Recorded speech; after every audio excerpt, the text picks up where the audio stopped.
Hey guys, Allie here again, just giving you another update. I'm new to this whole YouTube thing, so there's not going to be any editing. It's just going to be me, probably most of the time in my car. If I stumble over words and I say the wrong thing, you know what I mean. I'm in my car today. We just started week 6 of keto. And I am not down any more pounds. I'm still 397 from 210 originally. I have cheat sheets up here because there's a lot of stuff I want to talk about. And again, I don't edit, so I can't go back and add stuff in. So, I will say, I was watching my last video and I wanted to tell you the cauliflower mac and cheese turned out so good. The berry crumble, not so much. But, we're going to experiment with different desserts if we ever need them. I love sweets sometimes, but I don't really need them all the time. And a friend of mine introduced me to Lily's chocolate bars today, which are only 8 carbs for like a huge bar, which I would only eat like a fourth of. So 2 carbs for some dark chocolate, that's not too bad. So if the craving ever hits, I can always just go and get that. So yeah, anyway, I'm not down anything from the last weigh-in, which was 2 weeks ago, a week and a half ago, roughly. But there are a lot of positive changes. So I know that even though I'm not losing weight, my pants are fitting better. I have not taken like a daily allergy pill in almost a month, or just over a month. I still take Benadryl every now and then. Like, if you guys don't know, like, people who don't know me personally don't know how bad my allergies are. My family calls me Allergy Alley. Like, it's bad. It's real bad. So the fact that I haven't taken a Claritin in a month is crazy. What else? My skin is better. Like, I usually have really bad breakouts. Like all along here, and it's not just around that time of the month, it's like all the time. But I haven't noticed any of that in the last at least 5 weeks since we started. Really, it's like once I cut out the extra sugar and the extra carbs, my skin just cleared up. What was the other thing? There was something else,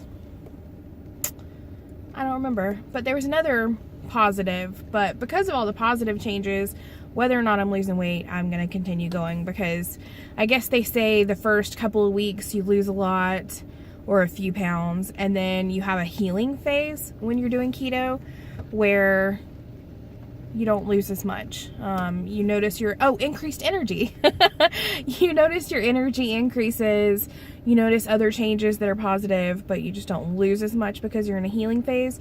And they say that the healing phase depends on your original health. So based on that, I figure that my healing phase is going to last a while. So if I don't lose anything right now, it's fine. It is whatever.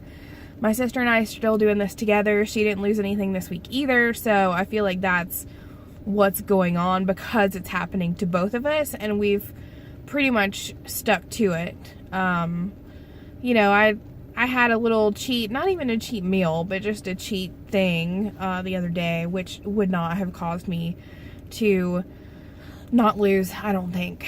So, anyway, so I really am a food addict. I've been dealing with it for years and years and years. I've been to a therapist, which helped for a little while. And she did teach me something that I use in my everyday life, which is, don't think of it as you're saying no to things. Think of it as what you're saying yes to. Like, instead of no, I can't have carbs, think yes to more energy, yes to potentially better fertility, yes to potentially having a baby one day. My husband and I have been trying to, I've been trying to get pregnant for 3 years now. And I have PCOS, which is fine. Sometimes people with PCOS get pregnant. They do have a harder time, obviously. So I knew going into it that it wasn't going to be easy. I did not know going into it that it was going to be 3 years later and still no baby. My sister wasn't even planning to have kids, had no idea that that was even on her radar when she got pregnant with Charlotte. And don't get me wrong, Charlotte is like the joy of all of our lives. Like, I can't imagine loving my own baby more than I love her. I know that I will, but it's weird. Like, she's my twin sister, so we call her my half daughter because genetically she is, which is weird.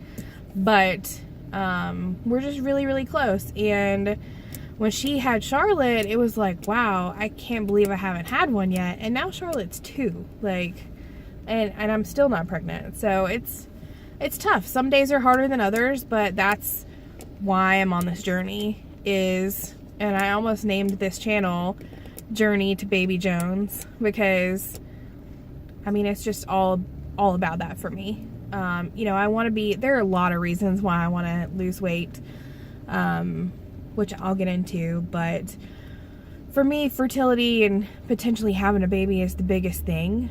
You know, we'll adopt if we can't, but I want to keep trying, obviously. We're already on an adoption waiting list for the Department of Family and Children's Services, but it's like years for a waiting list. And if we could have my own kid, you know, and have Charlotte have a cousin that might look similar to her because her parents have the same DNA, that would be, I don't know, it would just be really cool. So, anyway, it's been a day. It's been a very emotional day. I am a food addict today. I wanted nothing more than to leave work at lunchtime and go to McDonald's and get a sausage biscuit and an order of fries. Not something that I'm proud of, but that's, the old me wouldn't have hesitated. The old me would have gone and gotten a sausage biscuit, a chicken biscuit, some chicken nuggets, a hash brown, maybe some cookies, fries.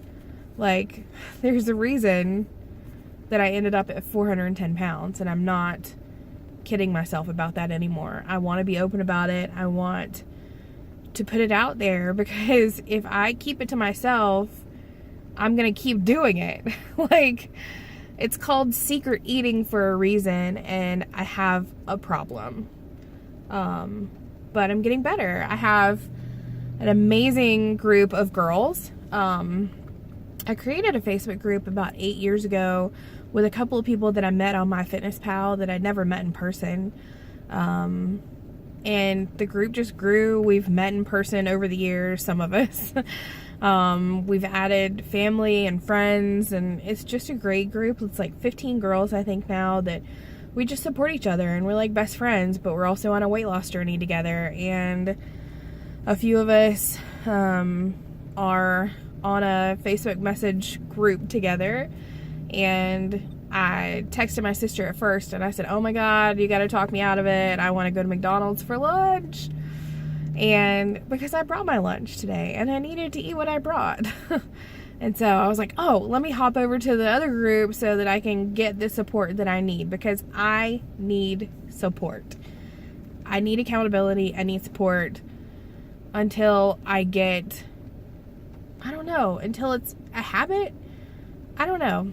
But they talked me down. They talked me down. They said, you know, that my body is going to lose weight and lose inches because it's eating the fat. I don't need to give it carbs because it needs to eat the fat. And they're absolutely right. And once I heated up lunch, it was delicious. I made buffalo chicken salad, which is like no carbs, and I put it in a 5-carb, low carb tortilla with some cheese, made a quesadilla. I had some loaded broccoli left over from last night, so it was delicious, and I was fine and totally satisfied and didn't need a sausage biscuit from McDonald's. But being honest, I didn't even leave for lunch today because I didn't trust myself to not go drive to McDonald's, because I know me and I don't want to fall back in those same habits. I don't. There's so many reasons why I don't want to fall back into those habits. The girls told me, and it's brilliant. It was brilliant. The girls told me, get some water, which I should have done anyway. Like, I know the basics. I don't know what's wrong with me. Get some water. Look at my goal picture, which I'll show you in just a second. I have it printed out so I can show you. Look at my goal picture and listen to a song. My friend Eli said, Elizabeth said, listen to a song that pumps you up. So I put on Fearless by Jasmine Murray. It's a Christian song. I don't know if a lot of people know it, but you should listen to it because it's awesome. It gets me pumped. And Fight Song by Rachel Platten, I think. Yeah. Fight Song is a really good one. I know originally, I think she wrote it for like kids who are going through cancer. I want to say I heard that somewhere. But for me, it's a great weight loss, like the old me and the new me. So anyway, it's just a great one. So goal picture. So I've never been small. Amy and I were bullied. My sister and I were bullied, like all the way up through middle school and high school because of our weight. At least I was. I don't know if she was, but I was. I had people tell me that the earth was shaking. One person in particular. Hang on.